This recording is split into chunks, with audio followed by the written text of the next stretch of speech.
Hi everyone. When it comes to FPL, I'm all for the template. After all, if there's anyone out there in the world of FPL Twitter, in fact, the wider FPL community, that advocates looking at effective ownership and also having a strong template core, it's me. But the reality is, there are just so many teams, especially on FPL Twitter, that look exactly the same.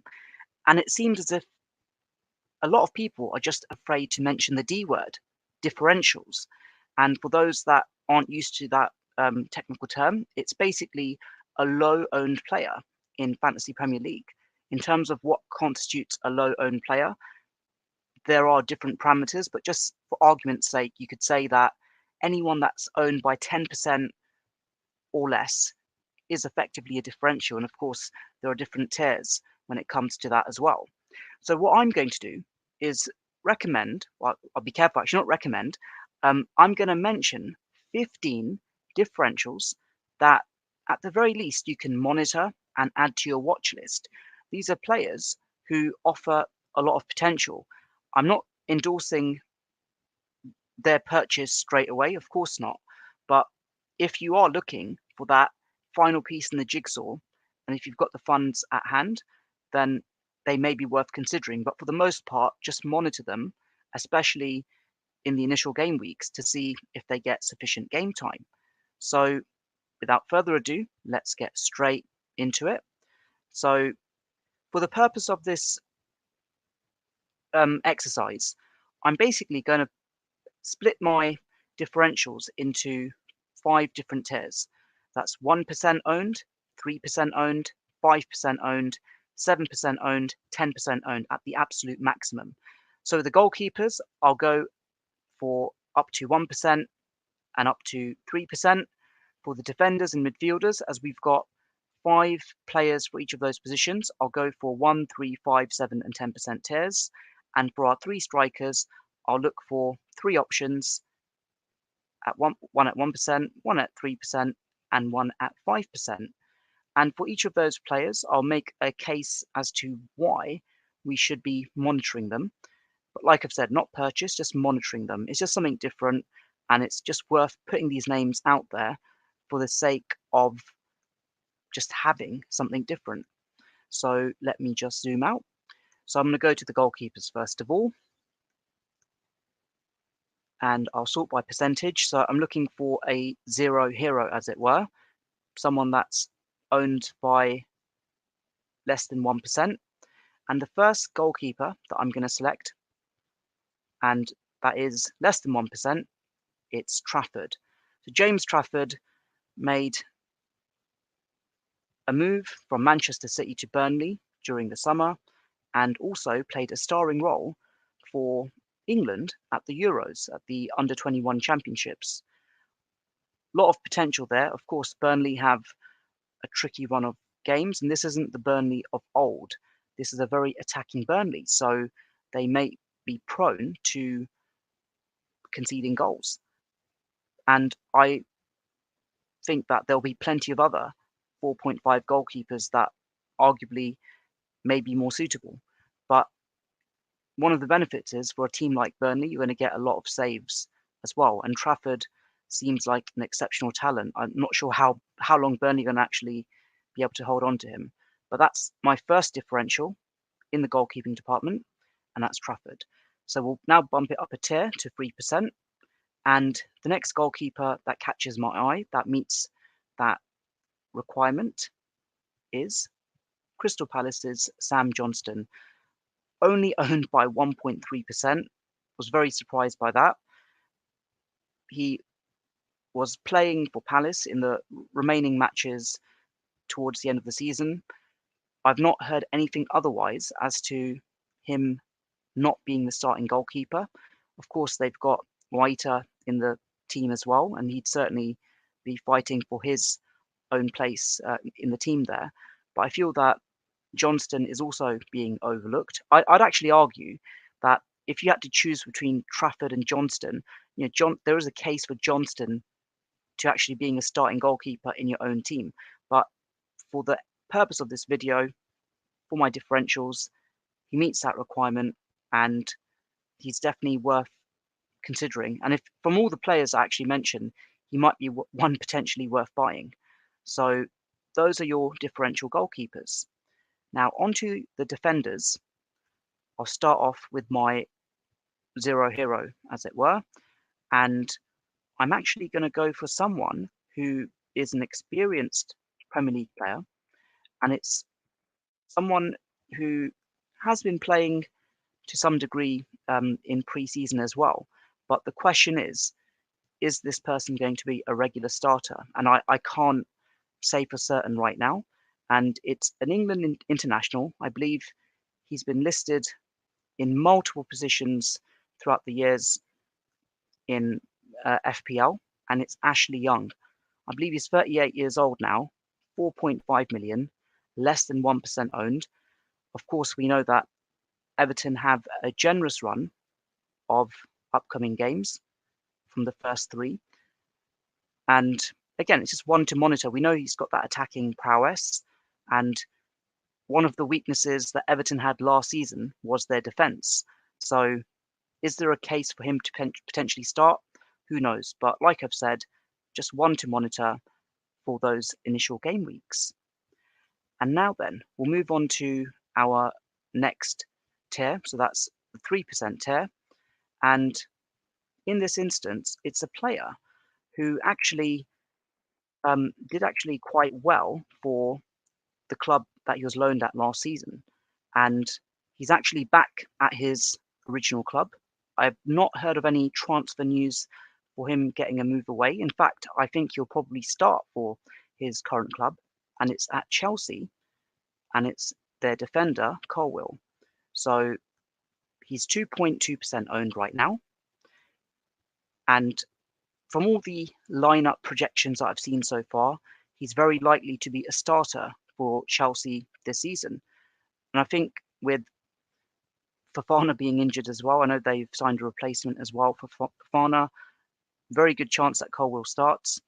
And just like Johnston, there could be a case for getting him into your squad of 15 perhaps as well.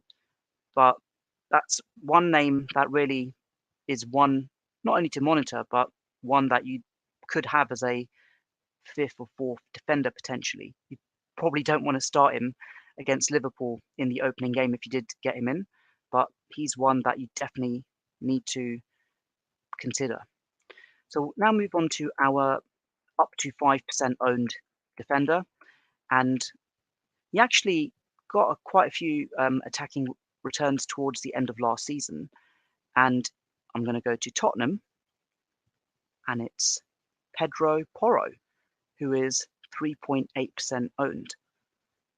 The good thing is that he's now got a manager who's got the attacking mindset, and you'd expect Spurs to score even more goals. You'd expect Porro to be a starter as well. Less than 5%. Would I get him from the get-go? Not, definitely not. But Spurs' games will potentially ease up, and if they hit the ground running, then Pedro Porro could be a viable wildcard one option. But he's there, and if he gets those attacking returns, he could even be an early bandwagon player as well. So that's another one to add to your watch list. And I keep on saying the words watch list. It's probably one of the underused features within the FPL game that they actually have a watch list contained within the game. And I'm going to show you how you can add these players to your watch list. So I'm not just saying it in a metaphorical sense. It actually is a watch list. Now, the next defender that I'm going to come on to, I might have to cheat with this one, but let's just see. Actually, I think he might be just within my percentage. So it's a 7% owned, up to 7% owned player, and it's Manchester City. And he's hardly being mentioned by any players, by anyone really. It's Ruben Diaz. I know he's 5.5 million, and I know that John Stones is arguably playing in a slightly more advanced position. But then you look at John Stones, and he gets substituted quite a lot as well. So there is that concern. Whereas with Ruben Diaz, from what I can recall last season, when he starts, he more or less plays a full game. So with him, his percentage has actually, let me just make sure it's 7. Yep, it's 7% exactly. So he is the penultimate defender differential, and I'm not sure what Pep Roulette will have for us. If he starts in the Community Shield, there might be a very good chance that he actually starts in game week 1 as well. And I think that like Ake with Akanji, definitely risk of rotation. And Stones, I expect him to start, but there's the question of will he play 4 games? Ruben Diaz, if he starts, you'd expect him to play 4 matches. So that's really it. No real attacking prowess there, but he's someone when it comes to X-Mins is worth considering. And I know that they've now got this time wasting policy as well. So he's kind of like a sitting duck in some respects as well for his clean sheet to go away. But if you want a Man City defender, he is worth considering for the reasons that I've mentioned. Now we're on to our 5th and final defensive position, and it's for Chelsea. And I'm going for my up to 10% owned player, and it's Ben Chilwell, 8.8% owned at the moment. Now, Chelsea actually have a very good run of games after Liverpool. A lot of grey block and green block fixtures from game week 2 up until game week 8. We know what Ben Chilwell can do from an attacking prowess perspective. And he's, 5.5 million owned. I think he justifies his price tag. So I'm just surprised he's only 10% owned. So that is your back line of differentials. So we'll now come to our front 8 in this squad. And the 1% owned player that I'm going to go for in this instance, there's actually 2. So they're both less than 1% owned, but I'll give one of the players the 3% slot.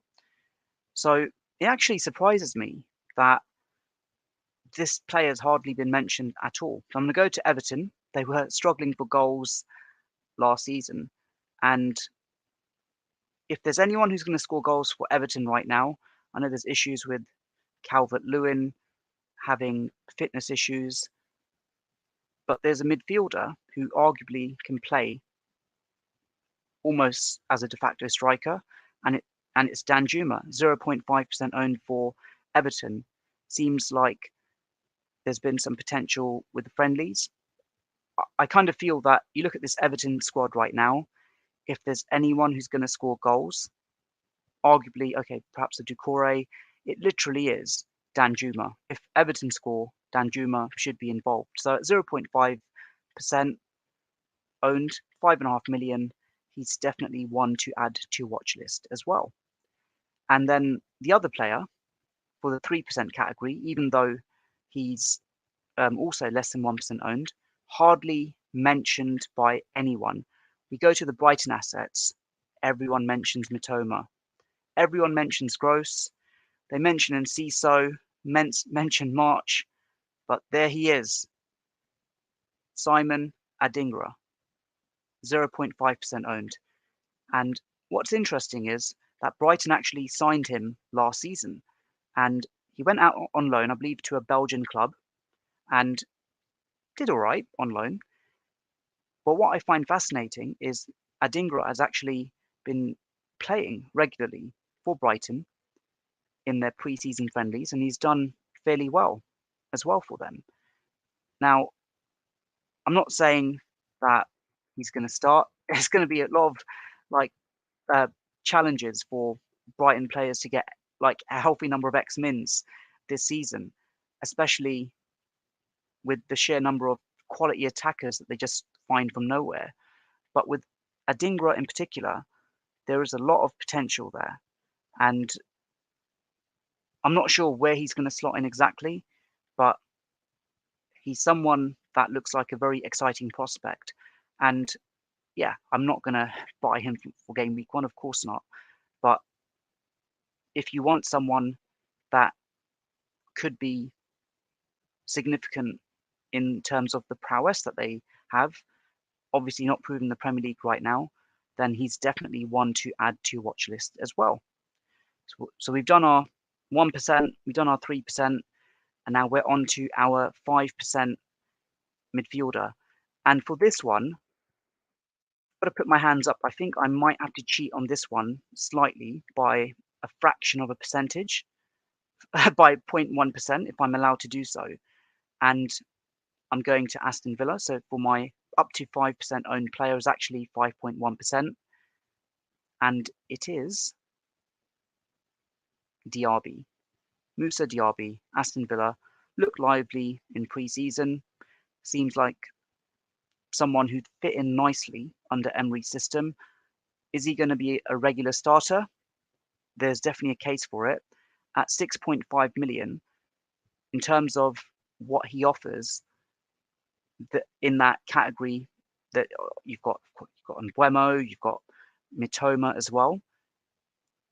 The only downside with Diaby is not proven in the Premier League right now, but he's definitely one to monitor. So I want to make the case for him as well as a differential that you can definitely at least just watch until we've seen what he can do in the Premier League. So that brings us to our up to 7% differential for this draft. Well, I say draft, it's not really a draft, it's just a squad of differentials. And this particular player actually had a fantastic 21-22 season. He scored 12 goals and got 17 assists. That's 29 goal involvements.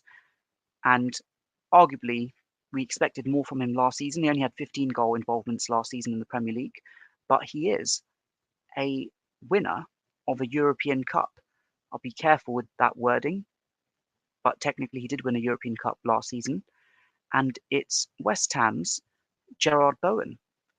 Gerard Bowen is 5.5% owned. And the word talisman, if I want to use it, if there's a player who's going to score for West Ham, you'd expect it to be him. There's definitely a lot of potential, not just potential, we know what he can do in the Premier League. And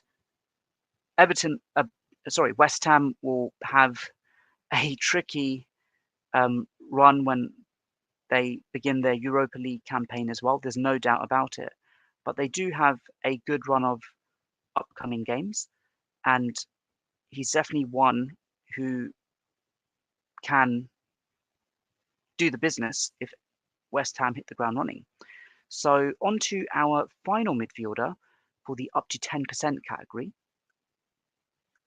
I'm going to just make sure I've got the right name. Yes. So yeah, this player isn't a massive surprise. He actually had a fantastic second half of last season, played a starring role for his team as they lifted the trophy, and it's Jack Grealish for Manchester City, and he is 7.5% owned. The case for Jack Grealish is that he had that second half of the season form, won the treble with City, and what's remarkable is that a lot of players for City last season who could have potentially rivaled him in his midfield place are no longer there.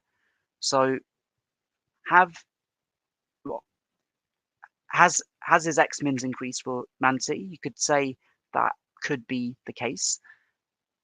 Again, we'll see in the Community Shield if he does feature, if he starts, and what role he'll play in there. But again, would I buy Jack Grealish at that price? Or would I go for Foden?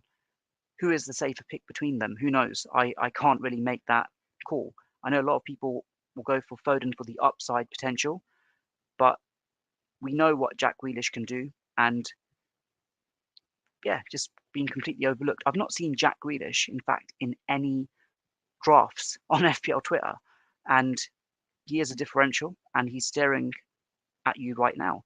So yeah, another name to consider there. So that makes up the midfield.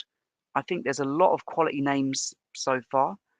Would I buy any of these players if I'm being perfectly honest right now? Probably one or two I'd consider, but the rest of them I'm more than happy to add to a watch list because I feel they offer so much potential. So lastly, on to our forwards for this squad of 15 differentials. So it'll be a 1% striker, a 3% striker, and a 5% striker. So first of all, nice and easy. This striker, who is up to 1% owned, would effectively be a sub. You wouldn't want to start him if you get him in, but he's actually featured quite significantly. Actually, I'll go to the 5% player first. Featured quite significantly for West Ham during pre-season, expecting him to get a significant number of minutes, cameo appearances at the very least for West Ham. But yeah, you wouldn't want to have him. You wouldn't want to rely on him as a starter. But there he is, up to 5% category. It's Mubama, and then yeah, let's work backwards. Let's go to the 3% category now, and I'm going back to Man City, and again, another player who could benefit from the recent departure of players from Manchester City. Seems like Pep does trust him at times as well, and he's proven to be very prolific whenever he gets a chance to start. 2.8% owned, it's Alvarez, World Cup winner for Manchester City and a treble winner. Quite remarkable to think he won so many trophies last season. And if we just remind ourselves, last season, in terms of the minutes that he played, not even 1,500 minutes, but got 12 goal involvements. So effectively, if we do the maths right, just over 100 minutes for every goal involvement. When you've got like Mr. Inevitable Haaland as the main attacking outlet for Man City, it's just remarkable that Alvarez even got that many minutes and that many goal involvements. So yeah, would I get Alvarez in? I wouldn't. But if we see him start in the Community Shield, and if there is a likelihood that Pep can find a system to accommodate both him and Haaland, then absolutely he would make sense. So lastly, coming on to the zero hero, as it were, the up to 1% owned player. This might sound a bit controversial because there aren't actually that many in this category, but he actually has got a good record in the Premier League, and before he got injured, he was sensational. And yeah, he's got a rival in the club he's at, but if that player leaves, then he could get even more X-Mins. In fact, he's got two rivals. It is Raul Jimenez of Fulham, wearing a Wolves shirt there. You just look at those stats, how he was pre-injury, how he was post-injury. Yeah, he's not the same player. I'm not going to pretend otherwise. But at his peak, look at that, 23 goal involvements in his debut season in the Premier League, 18-19 season. And the season after, got 24 goal involvements. And then season after that, sadly got injured. And the number of goal involvements that he's got since then have massively gone down. So the question is, can he rediscover his form? Can he even get a chance to start in that Fulham team? And it's quite interesting. Did they buy him with the understanding that they're going to sell Mitrovic? Because you got is it Vincius there as well for Fulham? So yeah, there he is, 5 million. So it'll be interesting to see how he gets accommodated. But I'm going to put Raul Jimenez into this differential team as well. Like I've said, there weren't many others I could consider. Ndai has gone to, well, I believe he's on the cusp of moving to another club. Yeah, I wouldn't really recommend any of these players. And it's really hard for me to even make a case for Raul Jimenez as a differential to add to your watch list. But if he gets minutes, if he can rediscover his form, then he definitely is cut price at 5.5 million. So I'm going to show you now how you can add all of these players to your watch list. But before I do that, if you can like, share, and subscribe, that would be greatly appreciated. So there's a feature that's actually available. There's a feature available within FPL that lets you add players to an actual watch list. Very simple to use. Click on the player's name, click on player information, add to watch list. Simple as that. I'm going to do this now for all of my players because I am actually adding them to my watch list. And I'm surprised that it's not something that even content creators mention. It's not something I even see people using on FPL Twitter either, but it's a very useful feature. It's something that you don't have to like constantly scramble for the players that you're looking for. In my case, I am genuinely going to monitor these players. I know that some of these players will probably not live up to their potential, but it's something that is very useful. You know, you may not want to monitor differentials. You might want to monitor a player that premium players just to compare them to see which of those players are worth considering that you don't actually have in your team. So as you're seeing me doing so in real time, I'm adding them now, and then I'm going to show you where you can access the watch list from as well. So doing that now, Jarrod Bowen, and then Grealish, and then I'll go to the strikers as well. But yeah, I'll be honest with you, it's not a feature that I used to use a lot, but it's something if I want to just keep track on players, it's just really useful to have that feature in the game. So there you go, I've added all my players there. I'm just going to zoom out slightly. There we go. And there should be an option. There we go. There's my watch list. My goalkeepers, my defenders, my midfielders, and my forwards are all there. So it's just a different view, it's a different filter, different lens, as it were. So I'll just remind everyone now how that can be done. So the watch list can be found in this drop down here. But to add a player to a watch list, you do this. So here's how you can add any player to a watch list. You click on the player's name, click on player information, scroll down,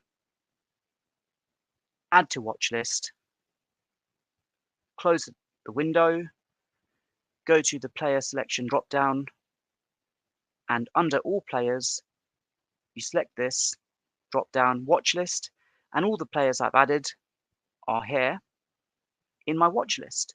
So if it's something that you haven't used before that you think is worthwhile using, then by all means give it a go. And with that, I have concluded my 15 differentials. So let me know in the comments below if any of these players interest you at all, and have I made the case at all properly for all of those players to monitor.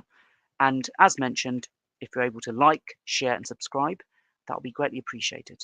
Take care and all the best. Thank you. Bye.